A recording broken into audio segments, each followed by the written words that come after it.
Right, people, just thought I'd do a quick voiceover here because the first few clips in here, I was just focused on heavy bench press, so didn't actually say anything on the microphone at all. So I'll jump you back in for the actual commentary midway through. But yeah, just to talk a little bit about these first few working sets. So starting off the session again, classic session from me here for chest, basically incline bench press on the Smith machine. I like doing this a lot because for me, I only care about working my upper chest and my front delts. And to be honest, if anything, I'd like to build up my front delts.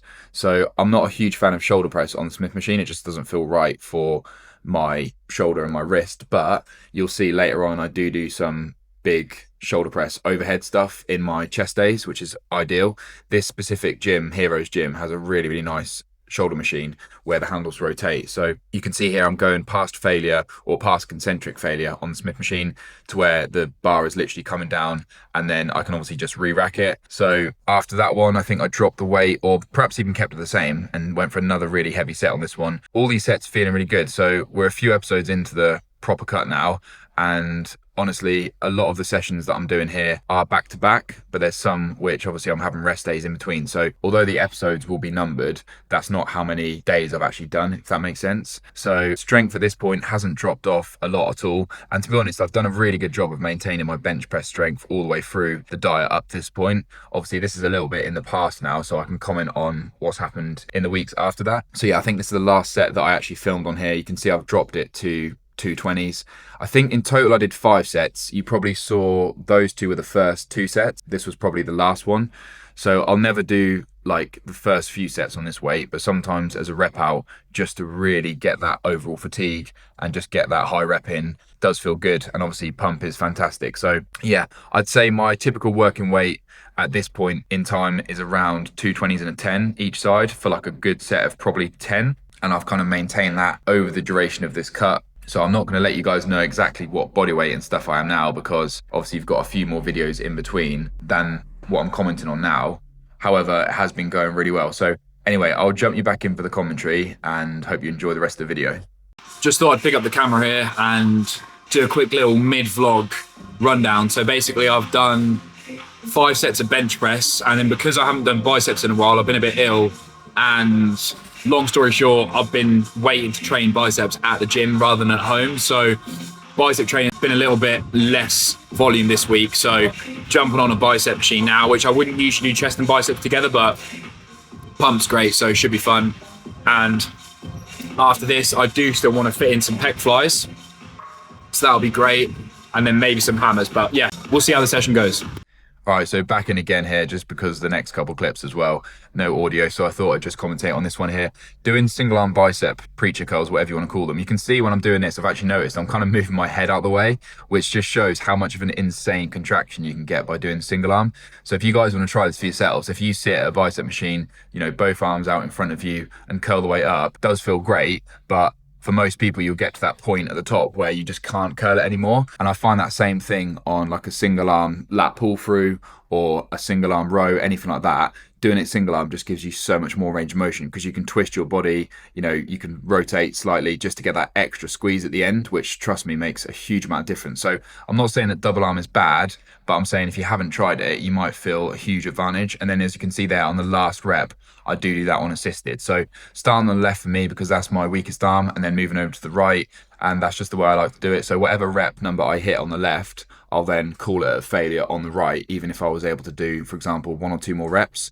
So this one here, you can see I'm actually doing pretty heavy considering I'm not getting that many full reps, but it does feel really good. And obviously I've warmed up and done a lot of exercises first, so it's not going to be as risky for any of my tendons, etc. And obviously I know this machine, it works really well for me. I'm comfortable, I'm confident on it. Not saying that things can't happen, obviously, but just I'm pretty much primed and ready to do some heavy working sets. So I'm not sure if I'm doing a drop set here or what I was doing. I can't really remember, but yeah, I think a little drop and then just moving on. But honestly, at this point, you can even see like forearms have got some leanness to them, which is nice.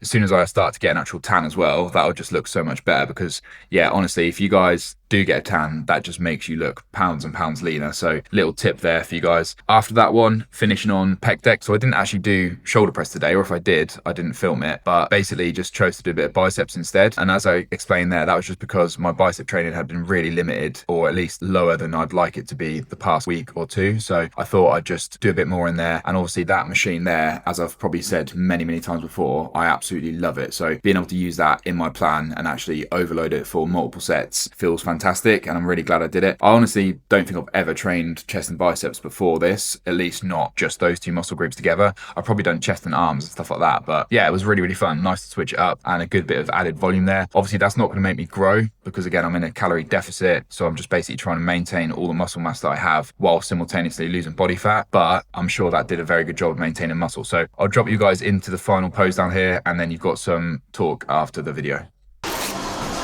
So a bit of a weird spot to do a pose down at the end, but everything's taken basically. The main posing room, there's someone in there. I've also forgot my actual tripod, so I'm having to prop this up on a Stairmaster. So the camera's a little bit kind of lower than usual, pointed upwards, so maybe a little bit of distortion. Yeah, basically I'm just trying to still get a physique update without, you know, just ending the video here. So did a bit of chest and biceps. So I've been ill for the last literally week. I've still got a cold, but it's one of them ones where it's not bad enough to take time off training. And actually I did take a day off, felt no better, went and trained like a couple of days later and then felt even better. So moving is doing me good. It's just some of the sets were really intense, you know, breathing through the nose is quite hard, but we'll get a little physique update here. I think lighting's not going to be great, but we'll just see. So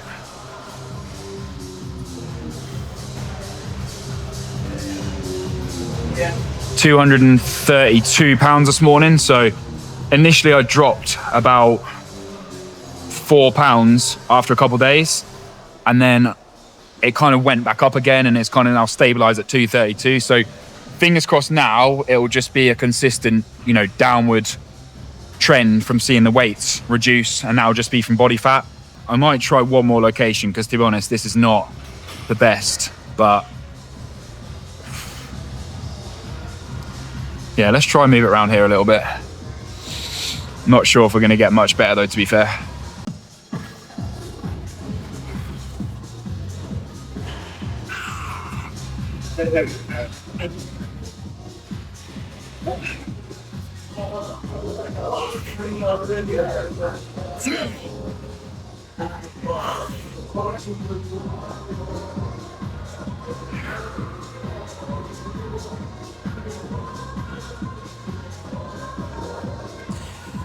Quick back check.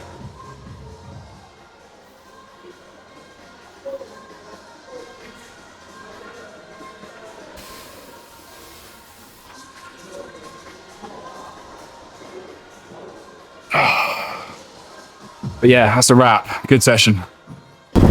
So that was a good session there, really good one, to be honest. Kind of not first one back, but first one actually at the gym since I've been ill. So when I've been working out at home, it's been much more just like one day will be biceps, one day I did triceps, one day I did side delts. So still intensity, in my opinion, would be 100%, but just like that's, I guess, subjective intensity. But if you look at it on a kind of factual basis, the actual stress that I'm putting my body through, realistically, there's probably less overall, like, you know, calories burned, energy used, and, you know, compression on the joints, axial fatigue, all those fancy words. But basically, those were good sessions to do while I was off, to still, you know, keep the volume in, feel good about myself. And actually, like I said in the post down there, when I did take time off, it actually didn't make me feel any better. So yeah, pretty much I'm just aiming to now get straight back on track. It's only been a week, but I haven't done a heavy leg session in a while, and I do need to do a bit more front delts. So obviously I would have worked my front delts quite a lot there on that Incline Smith, but I'd like to do some direct front delt work. So I might do that tonight, or I might top up some biceps. But yeah, basically I've got to go and do check-ins now, so I can't be working out for any more time, and that'll be important to me, basically, to obviously, you know, get my volume in as and when I can. So yeah, I haven't really got much else to say. Going to keep the calories low for the next, well, at least 4 or 5 weeks until I go to Thailand, and then I'm just going to see how I feel there, because it depends what body fat level I'm at. Obviously I'm not competing or anything like that at the moment, so my goals are very much just based around my own personal preferences. So if I think I'd prefer to cut a bit more, then I might just do that, but ultimately I want to enjoy myself in Thailand for that period. So whether it's a case of not bulking because I don't want to force the meals in, or whether it's a case of actually allowing myself to bulk so I'm not restricting the food, it kind of all just depends on what the actual food is like out there. Obviously, if my goal was strictly to just build as much muscle as possible and I didn't care about anything else, then I would 100% be bulking. But what I'm trying to say is there's other things which are affecting my decision. I won't just be stuck in one place maintaining, but sometimes my decisions will be impacted. So yeah, now on my way home, I just thought I'd check in with you guys and let you know how the session went. But other than that, I'll see you for the next one, which will probably be a big back day. So yeah, take it easy. See you guys later. Thanks for watching, and the only way is up.